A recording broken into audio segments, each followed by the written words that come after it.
ভাই তারেক রহমান তাৎক্ষণিকভাবে বাংলাদেশ গণপ্রজাতন্ত্রী বাংলাদেশ সরকারের মাননীয় প্রতিমন্ত্রী যিনি বিদ্যুৎ জ্বালানি খনিজ সম্পদ মন্ত্রণালয়ের মাননীয় প্রতিমন্ত্রী অরিন্দু ইসলাম অমিনকে এই ত্রাণ দুর্যোগপূর্ণ পরিস্থিতি মোকাবেলা করার জন্য সমন্বয়কারী হিসাবে কাজ করার জন্য এখানে পাঠিয়েছেন। আমরা ওনাকে আন্তরিকভাবে ধন্যবাদ জানাচ্ছি চট্টগ্রামবাসীর পক্ষ থেকে। পরশুদিন আপনারা জানেন আমি এবং এরশাদ ভাই এই এলাকায় সরজমিনে এসেছিলাম। সেখানে রাস্তায় অনেক পানি ছিল, রাস্তার মধ্যে থেকে পানি চলে গেছে, বাট এই জায়গায় এলাকার মধ্যে পানি রয়ে গেছে।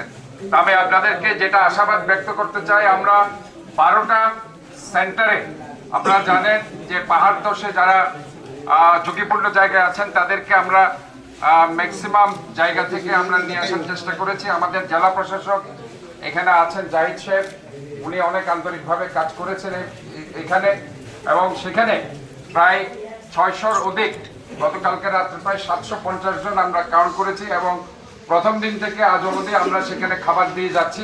এখানে আমি যেটা ডিক্লেয়ার করতে চাই, আপনাদের যদি এখানে খুব মানবতার জীবনযাপন যারা করছে, খাবার আমরা দিতে পারছি না সেই জায়গায়, তাদেরকে ওই স্কুলটা এখানে নোয়াপাড়া কালামি একটা স্কুল আছে,